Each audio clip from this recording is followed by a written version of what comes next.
Wi-Fi connected but no internet issue on Windows.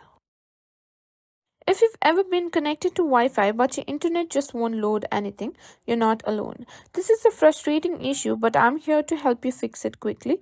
In today's tutorial, I'll show you the steps to get your internet working again when you're connected to Wi-Fi but can't access the web. Let's dive right in. First things first, check if other devices in your home are having the same issues. If they are, the problem could be with the internet connection or router. If only your laptop is having trouble, we can focus on fixing that specific issue. Simply right-click on your Wi-Fi and simply click on Network and Internet Settings.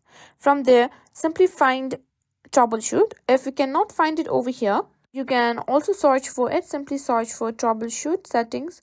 Now simply tap on Other Troubleshooters. Now once Other Troubleshooters open, simply find Network and Internet and press Run.